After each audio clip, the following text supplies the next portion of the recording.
So if you've just booked or you're thinking about booking your first adventure bike tour, then there's a couple of things that are worth knowing and a few things you should do to be prepared. So let's take a look at what happens next. So how do you know where to go when you're on a tour? Well, it actually has a nice easy system called the Cornerman System.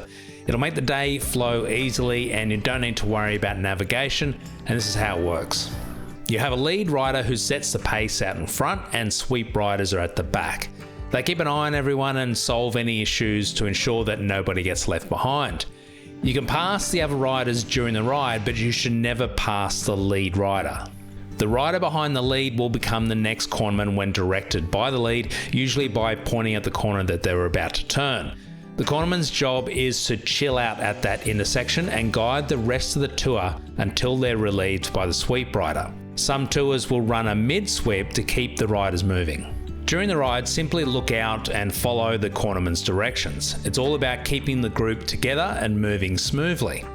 If you become the cornerman, the most important thing is to never leave your post until you're relieved by the sweep rider. And make sure it really is a sweep rider and you're not mistaking it for a similar bike. They'll make obvious gestures. As the cornerman, you'll want to signal the directions really clearly. Use your hands for obvious gestures. You can also position your bike in the intended direction, and indicators can help as well. Most importantly, you are visible to the approaching riders. Stop ahead of the turn rather than around the corner. With the Cornerman system, you can simply focus and enjoy the riding instead of getting stressed out about navigation. It's a simple system that works great as long as everyone follows it correctly. Now that we know about navigation, what can you expect on the tour? Well, first thing is be ready to arrive on time. The tour operator will set a departure time, so be prepared well ahead. Start your bike nice and early in the morning to ensure that everything's running smoothly. You'll need a fuel range of at least 200 kilometers and always arrive at the start with a full tank. If you're unsure about making that range, consider buying a fuel bladder.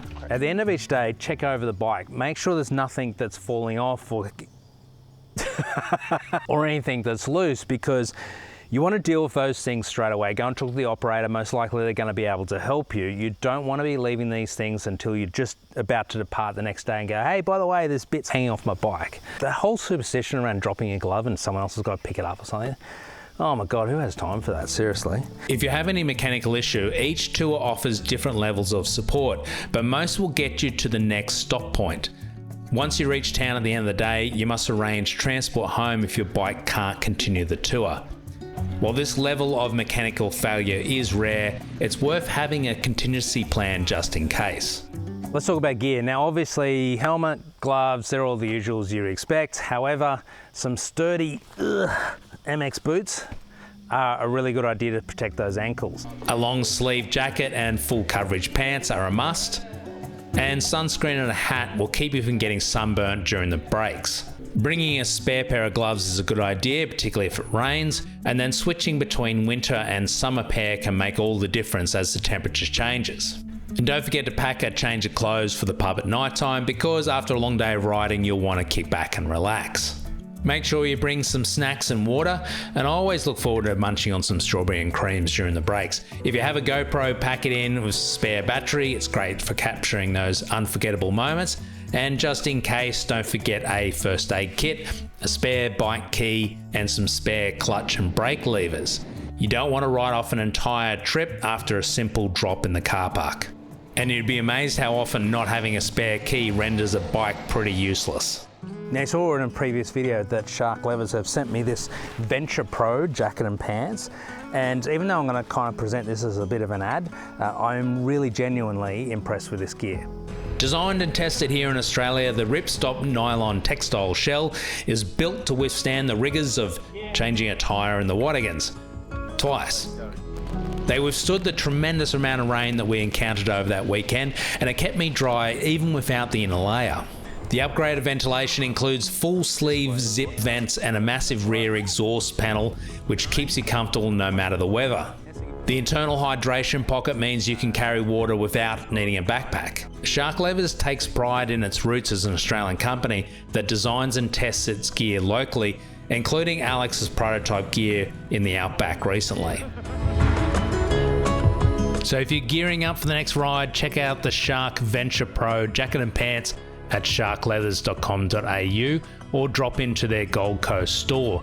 If you're north of Sydney, drop in and see Pardo at JP Moto Adventure in Foster. If you're doing the work yourself on the bike, make sure you check all the usual stuff you would for a service. You're looking at coolant levels, brake fluids, all that sort of stuff. Make sure they're all up to date.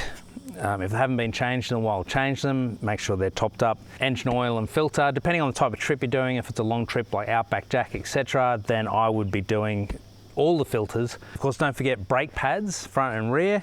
You're looking for how much wear you've got on those. You don't want to be running out of pads halfway through the trip. If it's a long trip, check the chain, make sure there's no kinks in it and there's no sort of tight spots.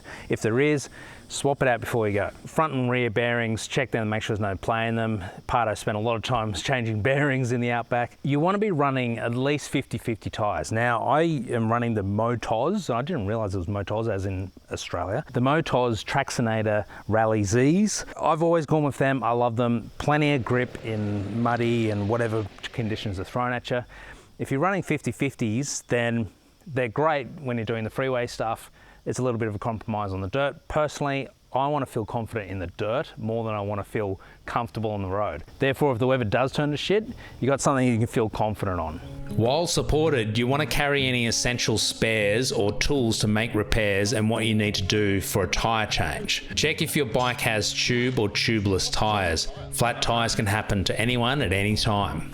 All motorcycles come with a basic toolkit, but it's a good idea to go over your bike, have a look at what nuts and bolts and screws hold it together, so that if you need to make any repairs out on the road, you've got the right size tool to fit. An essential toolkit should include a spare key, a multi-tool pliers, a shifter, a small screwdriver, 2 tyre levers, an air pump, whether it's hand or electric, a couple of spare fuses for each amp rating you have in your bike, duct tape or electrical tape, spare clutch and brake levers, and a few cable ties, both heavy duty and thin ones. Metal epoxy putty is not a bad idea either. Before the tour, ensure you've booked any accommodation if it's not included. You don't want to be scrambling in the last minute and people tend to stay in the same place, so it might book out. Check your travel insurance and make sure it includes ambulance cover. Things can go wrong even on domestic trips, so you want to avoid those hefty bills. If you don't maintain your own bike, then it's a good idea to have it serviced well ahead of time, so then you can take it on a quick ride afterwards. This way you'll know that everything's been done right and your bike's ready to go. Food and fuel is generally at your own cost, so don't forget to also bring some cash just in case electronic means is not available. A tour is an excellent opportunity to build your confidence around other riders. Still, everyone rides at a different pace, so don't feel pressured to go faster than you're comfortable with. Accidents happen when you push your limits too far, so listen to your instincts and ride within your skill levels. When passing other bikes, take caution ensuring that you're well past them before you get back on the gas to avoid throwing any stones. And most importantly, keep left on the roads. We share these paths with cars and four-wheel drives, and those bull bars are not forgiving. So check your gear, check your bike, make sure you've got safety in mind. A little bit of preparation goes a long way to really enjoying the trip. So if you have any questions, leave it in the comments, or any of tips that you've found that I haven't covered off today, put them in the comments as well. Otherwise, stay safe, have fun, and I'll see you next time.